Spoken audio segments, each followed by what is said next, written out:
Aviation காலேஜ்லயே இந்தியாவிலே first time in India ஃபாரின்ல இருந்து ஒரு ஏர்லைன் வந்து கேம்பஸ் இன்டர்வியூ பண்ணது இந்திய வரலாற்றிலேயே இதுதான் முதல் முறை. இது ஒரு மிகப்பெரிய ஒரு வரலாற்று சாதனை. ஏன் அப்படின்னு கேட்டீங்கன்னா, இன்னைக்கு ஏர் ஏஷியா பற்றி உங்களுக்கு ரொம்ப நல்லா தெரியும். உலகத்திலேயே நம்பர் 1 எக்கனாமிக் ஃபேர் இருக்கக்கூடிய ஒரே ஏர்லைன் அப்படின்னு பார்த்தீங்கன்னா அது ஏர் ஏஷியா தான். அந்த ஏர் ஏஷியா நேரடியாக நம்மளுடைய மாணவர்களை பணியமர்த்ததுக்காக வேலை வாய்ப்புக்காக நேரடியாக வந்து, அதுவும் அதனுடைய டெக்னிக்கல் ஹெட் சரவணன் சாரே நேராக வந்து இன்னைக்கு நம்மளுடைய ஸ்டூடெண்டோட இன்ட்ராக்ட் பண்ணாங்க. ஸ்டூடெண்டோடைய ஒவ்வொரு கேள்வியும், ஒவ்வொரு சார் கேட்ட ஒவ்வொரு கேள்வியும் நம்மளோட ஸ்டூடெண்ட்ஸ் ரொம்ப அருமையாக பதிலளிச்சாங்க. ஸோ இந்த இன்டர்வியூ ரொம்ப சக்ஸஸ்ஃபுல்லாக இப்போ முடிஞ்சிருக்கு.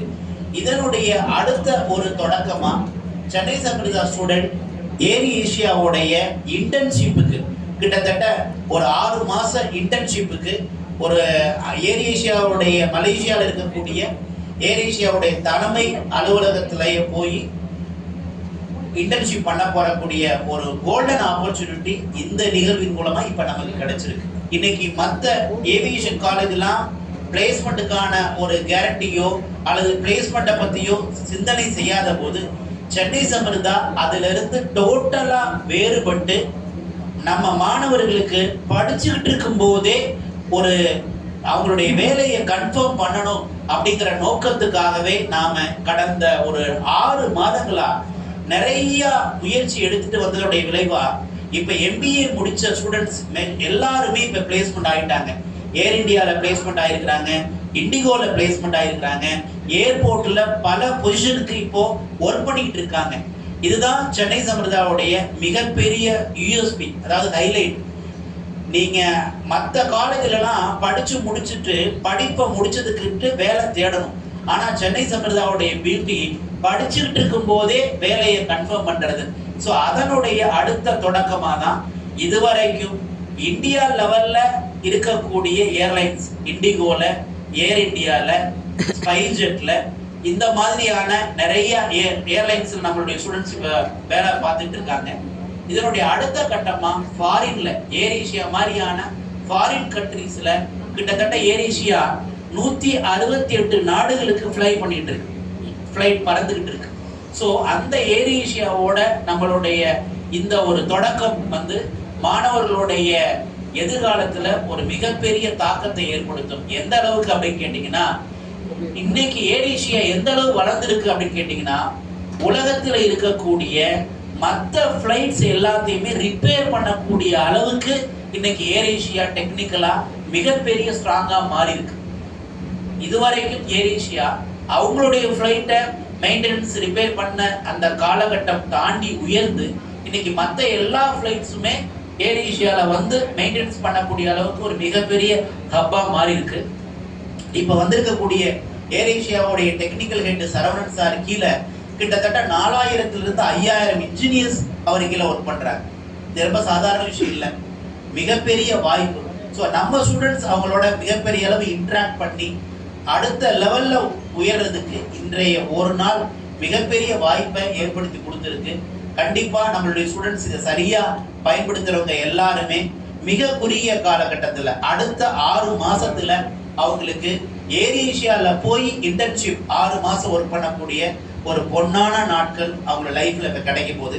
ஸோ சரவணன் சாரும் தேவமணி சாரோடைய முயற்சியிலையும் இப்ப நமக்கு ஒரு அடுத்த ஒரு வாய்ப்பா என்ன கிடைச்சிருக்கு அப்படின்னு கேட்டா, இமிடியட்டா நம்ம சென்னை சம்பிரதாவுடைய மேனேஜ்மெண்ட் குரூப் உடனே இப்ப ஏர் ஏஷியாவுடைய கார்பரேட் ஆஃபீஸையும் அவங்களுடைய மெயின்டெனன்ஸ் இடத்தையும் பார்க்கறதுக்கு இந்த மே மந்தே நாங்க டிராவல் பண்ண போறோம் அப்படிங்கிற ஒரு மகிழ்ச்சியான செய்தியை உங்கள்கிட்ட பகிர்ந்துக்கிறதுல நம்ம பெருமைப்படுறோம். ஏதோ வந்தாங்க, இன்டர்வியூ பண்ணாங்க, அவங்க பாட்ட கிளம்பி போயிட்டாங்க அப்படின்னு இருக்கக்கூடிய காலகட்டமா இல்லாம வந்தாங்க, ஸ்டூடெண்ட்டை பார்த்தாங்க, செலக்ட் பண்ணாங்க, உடனே எக்ஸிக்யூட் பண்ணாங்க அப்படின்னு சொல்ற அளவுக்கு மே மந்தே மேனேஜ்மெண்டோடைய ஹையர் அஃபிஷியல் டீம் என்ன பண்ணுதுனாக்க ஏர் ஏஷியா போய் விசிட் பண்ணி அங்க நம்ம ஸ்டூடெண்ட்ஸ் வந்து ஒர்க் பண்றதுக்கு என்னென்ன ஃபெசிலிட்டிலாம் உங்களுக்கு கிரியேட் பண்ணணும் அப்படிங்கிற வாய்ப்பையும், அந்த பிரம்மாண்டமான ஏர் ஏஷியாவில் நம்மளுடைய இந்தியர்கள் அங்க ஒரு பெரிய ஒரு வாய்ப்பையும் பொசிஷனையும் கிரியேட் பண்றதுக்கான வாய்ப்பை நாங்க இப்போ உடனே ஸ்டார்ட் பண்றோம் அப்படிங்கிற சந்தோஷமான செய்தியை உங்கள்கிட்ட பகிர்ந்துக்கிறதுல ரொம்ப மனசுக்கு பெருமையா இருக்கு. வேலை பார்த்துட்டு இருந்தேன், நிறைய கோர்ஸுக்கு நான் அட்மிஷன் போட்டேன் டொனேஷனோட. அப்படி டொனேஷனோட போட்ட அட்மிஷன் எல்லாமே மெஜாரிட்டி கோர்ஸை முடிச்சுட்டு அவங்க தான் வேலை தேடி அலைஞ்சாங்க. ஆனா ஒரே ஒரு கோர்ஸ் அந்த காலகட்டத்தில் யாருமே சேர்றது இல்லைங்க. மொத்தமே சீட்டு வந்து 60 சீட்டு. ஆனா அந்த கோர்ஸுக்கு வந்து சேர்றது பார்த்தீங்கன்னா 10 பேர் 20 பேர். அது எந்த கோர்ஸ் நினைக்கிறீங்க? என்ன ஐடியா? கரெக்டா சொன்னீங்க, ஹோட்டல் மேனேஜ்மெண்ட். ஆனா அந்த 20 பேர் தான் கோர்ஸ் முடிக்கும் போது 20 பேருமே வேலையை கன்ஃபார்ம் பண்ணிட்டு போனாங்க. அப்போ மக்கள் மத்தியில ஒரு அவேர்னஸ் இல்லாம இருந்தது. ஒரு தடவை இந்த மாதிரி அட்மிஷன் பீக் டயத்துல ஒரு வயசானவர் கிராமத்துல இருந்து மஞ்சள் பையோட வந்து என்னை பார்த்தார். அவர் சொன்ன வார்த்தை என்ன அப்படின்னு கேட்டீங்கன்னா, தம்பி, கிராமத்துல இருந்து எல்லா நிலத்தையும் வித்து என்கிட்ட என்னென்னலாம் இருக்கோ இது எல்லாத்தையும் வித்து என் பையனுக்காக இந்த பணம் கொண்டு வந்திருக்கப்பா, நீ என்ன பண்ணுவியோ தெரியாது, அவனுக்கு ஒரு லைஃபை கொடு அப்படின்னு தான் சொல்லி தழுதழுத்த குரல்ல ஒரு துளி ஆனா கண்ணீர் அவர்கிட்ட இருந்து வடிந்துச்சு. அன்னைக்கு எனக்கு தூக்கமே வரல. அந்த பெரியவருடைய அந்த ஆனந்த கண்ணீர்ல உருவானதுதான் நம்மளுடைய சென்னை சமிர்தா. ஏன் அப்படின்னு கேட்டீங்கன்னா, வேற எந்த கோர்ஸுக்குமே வேலைக்கான உத்தரவாதம் கொடுக்கவே முடியாது. ஆனா ஹோட்டல் மேனேஜ்மெண்ட்டை பொறுத்த வரைக்கும் கோர்ஸை முடிக்கிறதுக்கு முன்னாடியே வேலையை கன்ஃபார்ம் பண்ணி இன்னைக்கு நம்ம சென்னை சமிர்தா குழுமத்தின் மூலமா உலகம் பூரா 31,651 பேருக்கு வாழ்க்கை கொடுத்துருக்கோம். மிகப்பெரிய பொசிஷன்ல இப்போ ஒர்க் பண்ணிட்டு இருக்காங்க. அதனுடைய அடுத்த தொடக்கமாக தான் ஏவியேஷனை கடந்த 3 வருடத்துக்கு முன்னாடி சென்னை சமிர்தா குழுமம் ஆரம்பிச்சது. ஏன் அதை ஆரம்பிச்சது அப்படின்னு கேட்டீங்கன்னா, சமீப காலமா நம்மளோட பஸ் ஸ்டாப்ல கூட்டம் இருக்கிறத விட ஏர்போர்ட்ல தான் அதிக கூட்டம் இருக்கு. அதே மாதிரி நம்மளுடைய மத்திய அரசாங்கத்தினுடைய மத்திய அமைச்சர் தெளிவா சொன்னார், இந்தியாவுடைய வளர்ச்சி கடந்த 11 ஆண்டுகள்ல எப்படி இருக்கு அப்படின்னு கேட்டா, எவ்ரி 45 டேஸ் ஒரு நியூ ஏர்போர்ட் உருவாகிட்டே இருக்கு அப்படின்னு சொல்றாரு. இன்னும் அடுத்த 10 ஆண்டுகள்ல இப்ப 163 ஏர்போர்ட்டா இருக்கிறது 370 ஏர்போர்ட்டா மாற போகுது. ஆக இப்ப யாரு ஏவியேஷன் கோர்ஸை படிக்கிறாங்களோ, ஸ்கில்ஃபுல்லா மாறுறாங்களோ, அவங்களுக்கு லைஃப் மிகப்பெரிய எதிர்காலம் இருக்கு அப்படிங்கிறதெல்லாம் மாற்று கருத்து இல்லை. ஸோ அதனால இந்த ஏவியேஷன் படிக்கிறவங்களுக்கு கேரண்டியா ஒரு நல்ல எதிர்காலம் இருக்கு அப்படிங்கிறத தெரிஞ்ச உடனேயே நாம என்ன பண்ணோம்னா ஏவியேஷன் இண்டஸ்ட்ரிக்குள்ள அடியெடுத்து வச்சோம். அப்படி அடியெடுத்து வச்சது சாதாரணமான ஒரு காலேஜா இல்லாம, இங்க உள்ள வரும்போதே யாராவது பேரண்ட் வந்தாலும் சரி, தேவமணி சார் மாதிரியான மினிஸ்டர் வந்தாலும் சரி, மிகப்பெரிய ஜாம்பவான்கள் யாரு நம்ம காலேஜுக்குள்ள வந்தாங்க, முதல்ல அவங்க கேட்க வேண்டிய கேள்வி என்னவா இருக்கணும் என் மனசுக்குள்ள இருந்துச்சுன்னா, என்ன கேள்வியா இருக்கணும்? சூப்பர், அருமையா சொன்னாங்க. யார் சொன்னது? பேர் என்ன? அருணா. Very good Aruna. உட்காருங்க. இது காலேஜா இல்லது ஏர்போர்ட்டா? உள்ள வந்த உடனே அவங்க கேட்க வேண்டிய முதல் கேள்வி, இது காலேஜா இல்லது ஏர்போர்ட்டா? ஒரு ஏர்போர்ட்ல என்னென்ன ஃபெசிலிட்டிலாம் இருக்குமோ அந்த ஃபெசிலிட்டியை இங்க தத்ரூபமா பசங்களுக்கு கொண்டு வரணும் அப்படிங்கிறதுக்காகவே நான் இதுக்கு கிட்டத்தட்ட 5 இயர்ஸ் என்னுடைய லைஃப்பை அர்ப்பணிச்சிருக்கேன். ஒவ்வொரு கண்ட்ரியா போயிருக்கேன், ஒவ்வொரு ஏர்போர்ட்டா சுத்தி பார்த்துருக்கேன். ஃப்ளைட்ல தயாரிக்கிறதுல யாரு பெஸ்ட்ன்னு சொல்லிட்டு 100 நிறுவனங்களுக்கு நான் 100 கண்ட்ரிக்கு நேரம் டிராவல் பண்ணியிருக்கேன். அதனுடைய வெளிப்பாடு தான் அந்த ஃப்ளைட்டையே அப்படியே இங்க வடிவமைக்க முடிஞ்சது. அதனுடைய வெளிப்பாடு தான் பாத்தீங்கன்னா ஒரு மினி ஏர்போர்ட்டை இங்க உள்ள கொண்டு வர முடிஞ்சது. அது மட்டும் இல்லைங்க, ஒரு ஃப்ளைட்டோட இன்ஜின் எப்படி இருக்கும், அதை எப்படி ஆப்ரேட் பண்ணுது அப்படிங்கிறத தொட்டு பார்த்து நம்ம ஸ்டூடெண்ட் கத்துக்கணும் அப்படிங்கிறதுக்காகவே ஃப்ளைட் உருவாகிற இடத்துக்கு நான் போய் அங்க பல இன்ஜினியரெல்லாம் பார்த்து அதுல பெஸ்ட் இன்ஜினை நான் கையோட வாங்கிட்டு வந்தேன். வாங்குறது கூட கொஞ்சம் சேலஞ்ச், சில கோடிகள் இன்வெஸ்ட் பண்ணணும். ஆனா அதை கொண்டு வர்றதுக்கு பட்டப்பாடு இருக்கு பாரு. அத்தனை டன் ஃப்ளைட்டை கொண்டு வந்துடலாம் பறந்து, ஆனா ஒரு இன்ஜினை மட்டும் கொண்டு வர்றதுக்கு எவ்வளவோ முயற்சி, எவ்வளவோ போராட்டம், அதையெல்லாம் தாண்டி இங்க உள்ள கொண்டு வந்தோம். அது மட்டும் இல்லைங்க, இந்த பில்டிங் ஒரு ஐகான் பில்டிங்கா இருக்கணும் அப்படிங்கிறதுக்காக இதுக்கு முன்னாடி நீங்க எலிவேஷன்ல பாத்தீங்கன்னா அப்படியே ஒரு ஃப்ளைட்டை வடிவமைச்சிருப்போம்.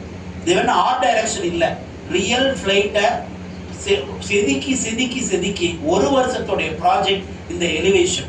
அது மட்டும் இல்ல, ரன்வே நீங்க மீனம்பாக்கத்துல தான் பார்க்கணும் இல்ல, இங்க நம்ம மவுண்ட் ரோட்லயே ரன்வேயை பார்க்கணும் அப்படிங்கிறதுக்காகவே பல லட்சங்கள் செலவு பண்ணி கொஞ்ச நேரம் நீங்க வெயிட் பண்ணி ஈவினிங் 6 o'clock பாத்தீங்கன்னா சென்னை சமுதாயோட ரன்வேயை நீங்க பார்க்க முடியும். இது மாதிரி ஒவ்வொரு விஷயத்தையுமே நாம பார்த்து பார்த்து பண்ணியிருக்கோம். அதை விட ஒரு பெரிய முயற்சி என்னன்னு கேட்டீங்கன்னா, இங்க இருக்கிற பல மாணவர்களுக்கு மீனம்பாக்கம் ஏர்போர்ட்டை போய் சென்னை ஏர்போர்ட்டை போய் நேரம் பார்க்கக்கூடிய வாய்ப்பு கிடைக்கிறது இல்லை பெரும்பான்மையான பேருக்கு. ஆனா ஏர்போர்ட்டை பார்க்காம நம்ம ஸ்டூடெண்ட் இருக்கக்கூடாது அப்படிங்கிறதுக்காகவே நம்மளுடைய சென்னை ஏர்போர்ட்டோடைய ஒரு மினியேச்சரை நான் கிட்டத்தட்ட 2 வருஷத்தோடைய உழைப்போட இன்வெஸ்ட் பண்ணி ஒரு மினியேச்சரை கிரியேட் பண்ணி கிட்டத்தட்ட 100 தடவை அந்த மினியேச்சர் மாலை பொன்னாடை எல்லாம் முடிஞ்சிருச்சு, புகழ் பாடலும் முடிஞ்சிருச்சு. சும்மா மென்மையா பேசுவோம். அவர் வந்து தண்டன்றார், பயமா இருக்கு எனக்கு. புயல் கொண்டு வரவரில் கொஞ்சம் சீரியஸா இருக்காரு, ரொம்ப ரிலாக்ஸா இருக்கு. ஏன்னா இந்த கலந்துரையாடல் ஒரு கலந்துரையாடல். நான் கொஞ்சம் நின்று பேசலாமா? உட்காருங்க. ரொம்ப சந்தோஷமா இருக்கிறது உங்களை பார்க்கறதுக்கு. ஏன்னா மலேசியால வந்து 2 மில்லியன் இந்தியர்கள் வாழ்றோம்.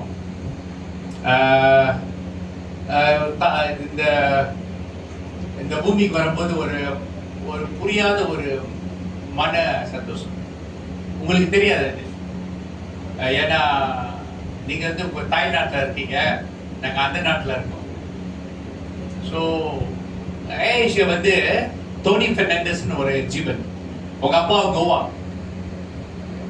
இந்தியாவிலேருந்து வந்தவர் தான். ஒரு சாதாரண மனிதன். அந்த கம்பெனியை வாங்கினது வந்து ஒரு 20 வருஷத்துக்கு முன்ன 2 வெள்ளிக்கு வாங்கினாங்க. ஏன்னா they were losing 30 million. So அதை வாங்கி சாதாரண இந்த மாதிரி டேபிள் போட்டு சுபாங் ஏர்போர்ட் ஒரு ஏர்போர்ட் இருக்கு, சின்ன airport. It's a small airport. It was in Kuala Lumpur city. So அங்க உட்காந்து ஆரம்பிச்சாரு. இப்போ வந்து அவர் என் நண்பர் தான், டோனி பெர்னாண்டஸ். முக்காவாசி டாப் மேனேஜ்மெண்ட் பார்த்தீங்கன்னா இங்க இருந்துதான் அதை மேனேஜ் பண்றாங்க. அவரு கீழே வந்து திரு போலிங்கம், ஒரு தமிழர் தான் அவரு. அது முடிஞ்ச பிற்பாடு திரு மகேஷ் அவர்கள், அவரும் ஒரு தமிழர் தான். அப்புறம் அவர் முடிஞ்ச பாரு இவரு சரவணன் சாரு. சரவணன் சாரும் மகேஷ் என்னோட சொன்ன ஸ்டூடெண்ட்ஸ். நான் ஒரு 25 years டீச்சர். என்னது ஒரு டீச்சர். அதாவது திரு பூமிநாதன் வந்தோட ஒரு ஆசானை பார்த்தோன்னே இந்த ஆசை வந்துருச்சு. என்ன சொல்றீங்க? ஸோ அதனால இந்த மனப்பூரிப்புல வந்து இந்த கலந்துரையாடல் ரொம்ப சந்தோஷமா இருக்கு. அவருக்கு எனது முதல் கண் வணக்கம். திருமதி பாலுக்கு என் வாழ்த்துக்கள், திரு சுரேஷுக்கு வாழ்த்துக்கள், வந்த பிரஸ்க்கு என் வாழ்த்துக்கள், இங்க வந்த மாணவ மணிகளுக்கு இந்த அன்பு காணிக்கை. வந்த united by the souls called teachers and the recipients called students. அது வந்து அழகா நம்ம வந்து பாரம்பரியத்துல வந்து மாதா பிதா குரு தெய்வம் சொல்லுவாங்க. ஜீவாத்மாக்கள் அழகா இருக்கிறதுக்கு பரமாத்கள் வரணும். அந்த பரமாத்கள் வந்து அவங்க. ஸோ அந்த துடிப்பை பார்த்தேன். அந்த பார்த்தீங்களா, அந்த பழங்கள்லேயே செய்த அந்த அழகான பழங்களை பார்த்தீங்களா, அதெல்லாம் ஃப்ரூட்ஸு. அதை வந்து வர்ணித்து எடுப்பதுக்கு வந்து ஒரு திறன் தேவை. அதே சமயத்தில் அது உள்ளுக்குள்ள ஒரு ஆன்மீக உறவு தேவை. அந்த ஆன்மீக உறவு வந்து இங்குதான் உருவாகுது. அதே ஆன்மீக உறவு வந்து ஆசான்கள் கொடுக்கும் பொழுது இந்த பிள்ளைங்க போய் ஒரு இடத்துல வேலை செஞ்சா அங்க சுயமரியாதை வரும். சுயமரியாதை உருவாக்குறதுக்கு நுணுக்கங்கள் தேவை, கட்டுப்பாடு தேவை, கொள்கை தேவை, புரட்சி தேவை. எங்க முன்னோர்கள் வந்து எங்க தாத்தா வந்து இங்க தஞ்சாவூரா, அப்புறம் எங்க அம்மா சைட்ல வந்து சேலம், எனக்கு தெரியாதாரு. எங்க அப்பா அம்மா எல்லாம் அங்க பிறந்தவங்க மலேசியால. நானும் அங்கதான் பிறந்து வந்தேன்.